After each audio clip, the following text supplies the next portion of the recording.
immediate Harvey recovery. Now, Chief Meteorologist Scott Dorval with the On Your Side forecast. Talk more about Irma coming up in a moment. I want to talk about our smoke here in the north and west. And I showed you this picture a little while ago. This is the visible satellite imagery showing mostly all smoke. This is a little cloud cover here, but here's southwest Idaho. And watch this smoke as the sun comes up. You see it here just spilling in from north to south with more of it coming from Washington. That's been pouring in throughout the day. Everything rotating around high pressure. So as long as we have this northerly wind coming in, all the smoke's getting basically brought in from the south to north, and it goes around high pressure, comes right back over us. Also smoke from central Idaho right around the Salmon River will push on in, and that's been giving the smoke. That will start to change here. This is the weather pattern now. Look across the entire northwest, and the entire map is pointed gray because of air quality alerts in effect for all of Idaho, all of Washington, all over Oregon. I have not seen this in 25 years across the northwest, the amount of smoke that we have. But this is the weather pattern now, so that smoke's being brought in. But here's what I believe is going to happen as we head towards Thursday. This high pressure is going to slide over Idaho,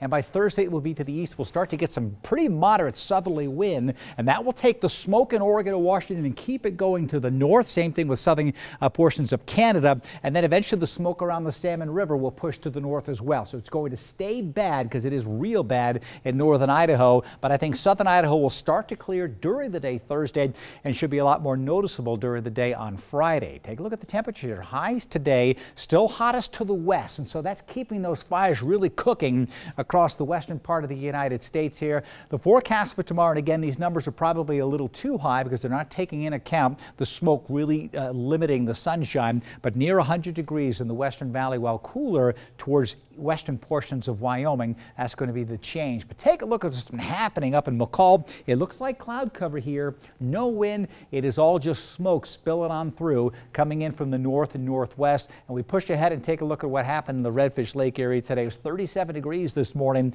A thick layer of smoke just blanketing the entire region. You see the visibility is changing a little bit, but it really didn't get all that great at Redfish Lake.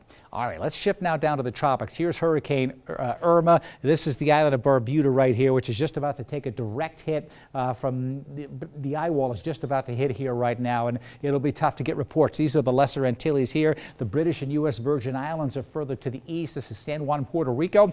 On the north side of Puerto Rico, we'll get the southern side of this storm system, not the strongest part of it, but with a storm system that has wind of 185 miles per hour and gusts to 215. That is a big issue. The pressure keeps dropping here, and that's a sign that it's been strengthening. In fact, I've seen the eye wall closing over the past 6 hours, getting smaller. That's a sign, just like when an ice skater is spinning and they pull their arms in, it starts to spin faster, and that's what's been happening with this storm system over the past 12 hours.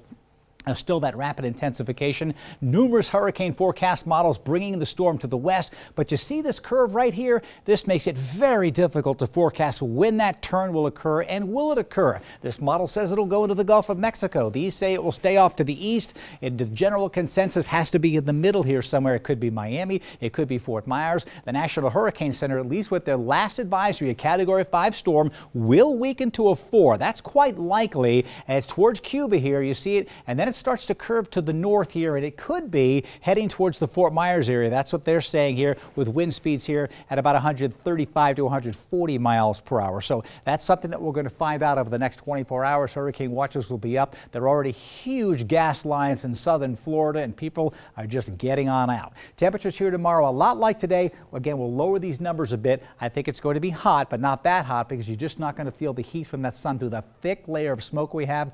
Unhealthy air quality is likely tomorrow. In some places, like in Garden Valley right now, the air quality is hazardous. It's above 300. It's in the highest category in Garden Valley. I would even step outside, and if you've got an air filter, run that air filter and try to clean the air out, because there's just some horrible air quality all around. There's hazardous air quality up north as well. The Broncos are playing up north. Up in Pullman. Up in Pullman, and their air quality is in the hazardous levels. So they may not either be playing, they may be shifted. We're not sure what's going to happen. I haven't heard the latest, but they've got some decisions to make. Friday night, you'd hope it would clear out enough for the high school teams to play. It will start to clear down here, but up north may still be an issue. All right, thanks, Scott. Coming up.